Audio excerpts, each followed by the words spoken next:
So how many of you are aware of this technique called hyperlinking in cinemas, or just hyperlink cinema? Show of hands. One, yeah, that's good. So some movies which implement this technique are Dunkirk, Pulp Fiction, popular movies, and there's this Tamil movie called Ayudha Eluthu, which also does it, and there is Game of Thrones, which is very famous. So the hyperlinking is a concept in which multiple characters of independent characters of a movie are shown, and we are gradually unfolded as to how they are interlinked. And what does it do with my talk? Well, I'm also going to follow the same technique here. First, I'm going to unfold a lot of concepts and try and tie them up. I'm Kousik, and this is my presentation on distance metric learning. I'm trying to bring in the flavor of Chennai Mathematical Institute here by doing a lot of mathematics and abstract things. So, as it's evident from the title, metric learning is pretty mathematical. It's very mathematical. But in this presentation is going to focus on just introducing the idea and seeing at the applications of this powerful technique, which a lot of data retrieval companies seems to be using. With that, so I'm going to illustrate this metric learning on a very basic classification technique. Most of you will be aware of it.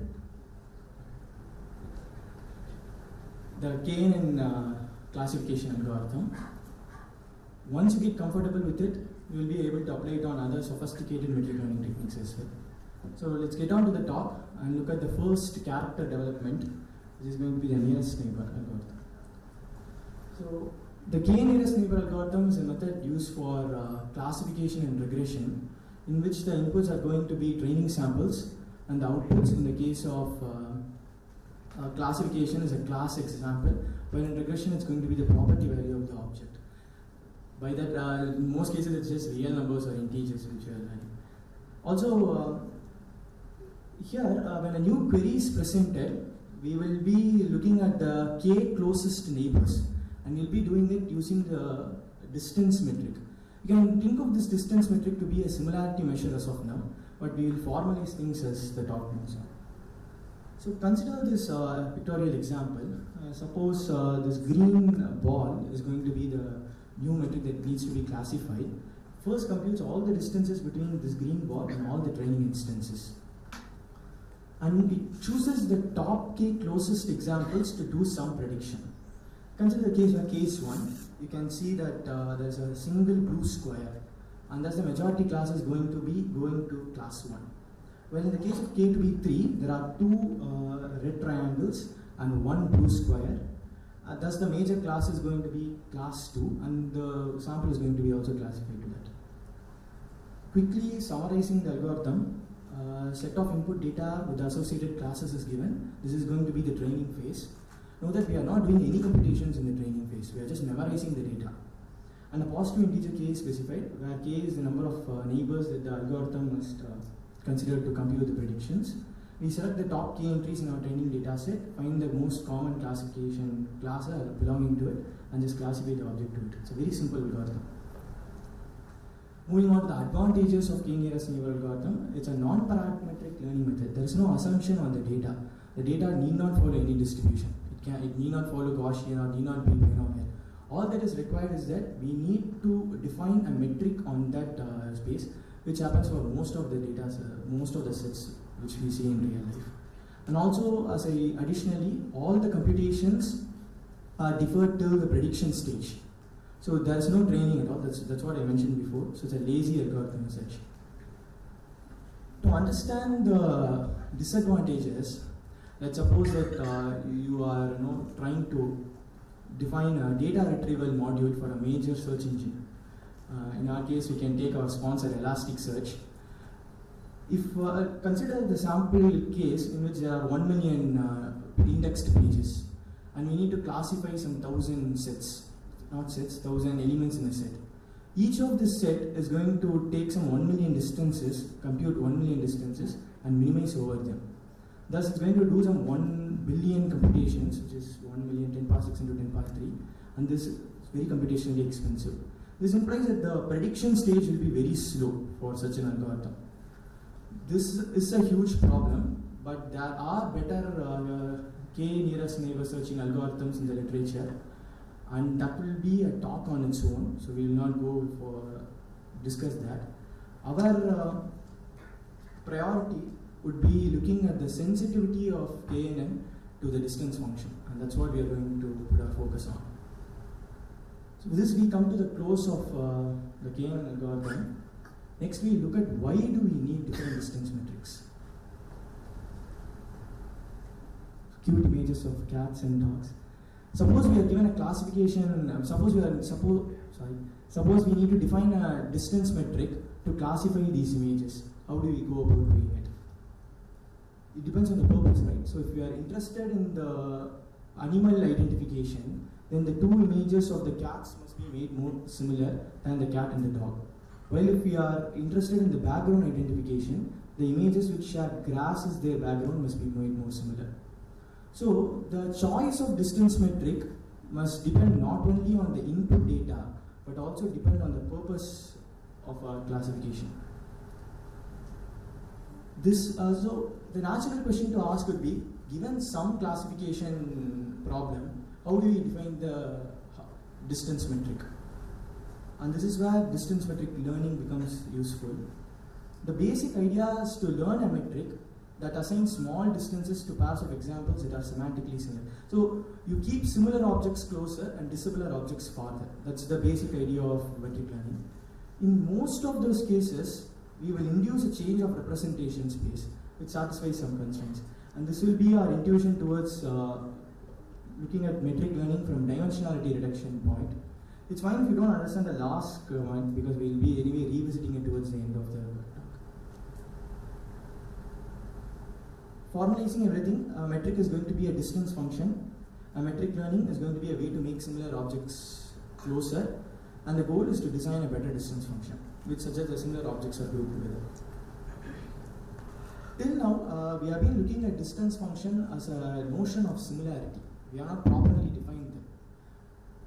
And moving forward, we need some definition of distance metrics so that we can look at whether we'll be able to exploit some property and try and learn a metric. This is where mathematics becomes useful. A metric is defined on a set of products to real numbers which satisfy some constraints. To look at these constraints, you can think of the easiest metric, the shortest, let's say, the shortest distance between set of cities of Tamil Nadu. So the non-negativity just states that the distance between any two cities must be positive, and if it is equal to 0, then the two cities must be the same. Also, if you go from the distance between Chennai to Madurai must be the same as from Madurai to Chennai, right? That's what's captured by the symmetry argument. Well, the triangle inequality is quite tricky here. This is what actually establishes the fact that this distance is going to be the shortest distance. This has a lot of value. Even search engine giants like Google try and use this, exploit this triangle inequality to do localized searches.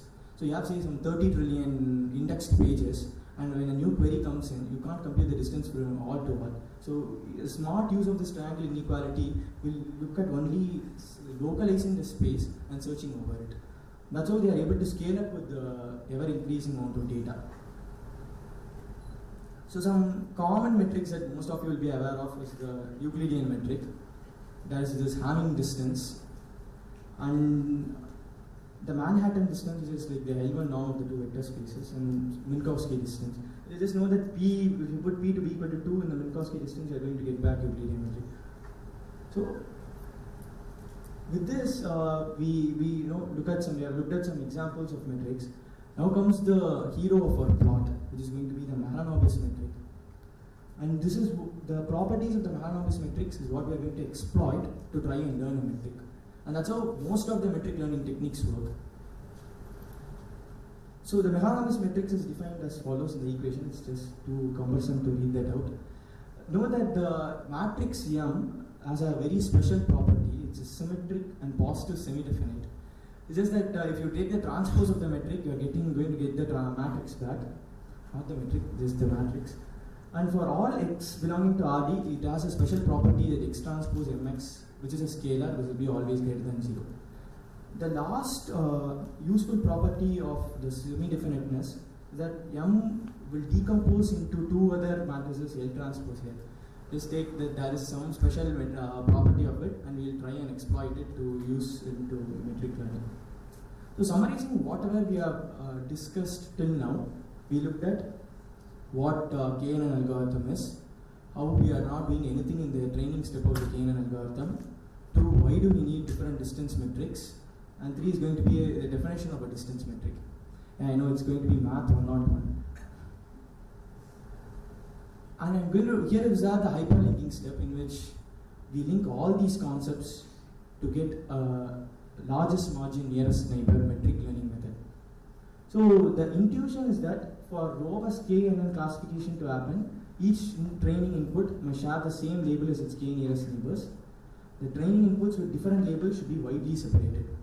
And our goal, as put forward in the last slide, is going to learn a matrix M that will give us the Mahalanobis metric such that these two conditions hold, that these two properties hold. So the goal, again, reiterating, is going to learn a matrix M such that similarly labeled predefined neighbors are close and the differently labeled samples are out of the neighborhood. The two important properties of Mahalanobis metric is that one, first, M is a positive semi-definite matrix.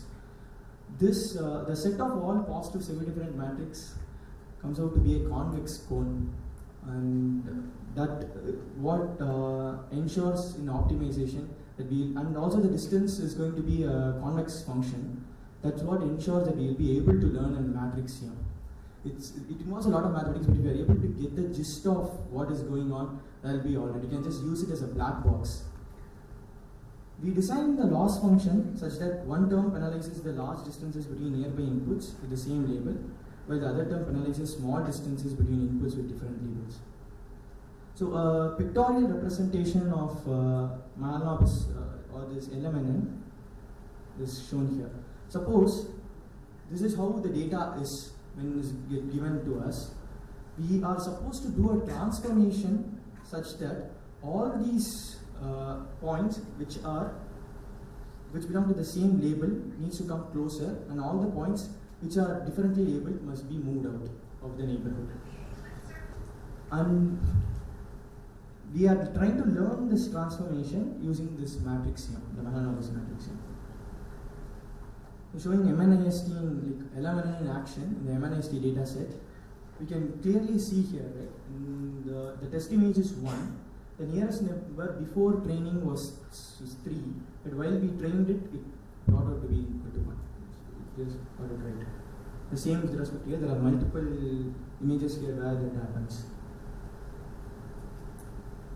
So I've been talking about this LMNN and how it can be related to dimensionality reduction.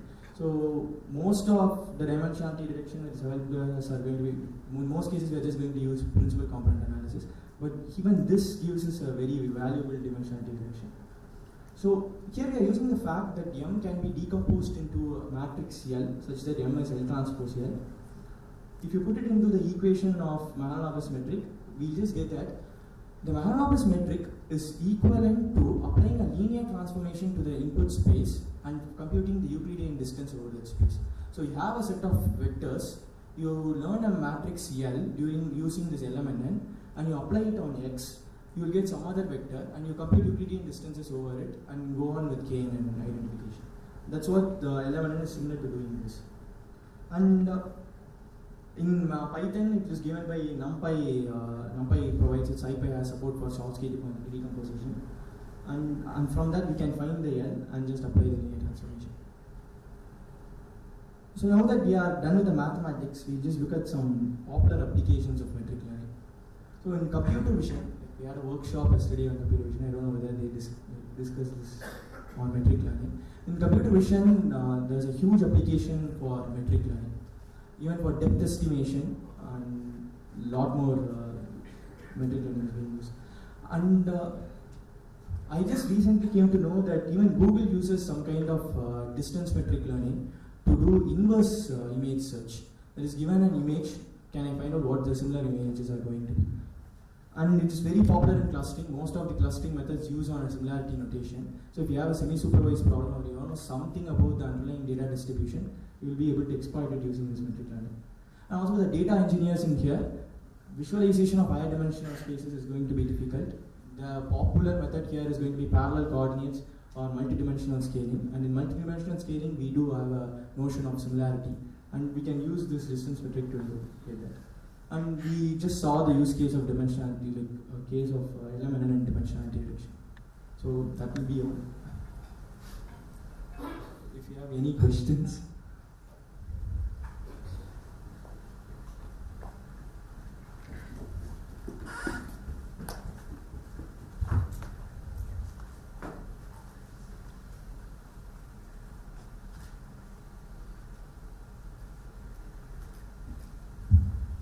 Can you talk about the loss function a bit more? Yeah. So one part of the loss function is going to have, it's going to be called the e-pull, and the other is going to be called as the e-push. It's we are trying to pull all the nearby neighborhood, the data sets which are defined in our neighborhood nearby, and all those which are outside the neighborhood should be pushed out. That's the loss function. So all the metric learning techniques, right? There are multiple metric learning techniques, and most of these metric learning techniques are going to do this only. Most of them are going to learn a Mahalanobis matrix because it's very easy to learn one, and they just differ by their choice of loss function. And even if you can find out some other metric, you just find all its parameters, find out whether it's a convex or any optimization problem that we can solve, and try and design a loss function for our use case.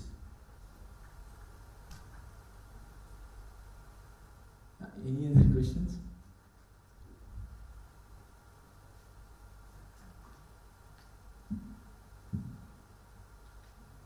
Okay, thank you.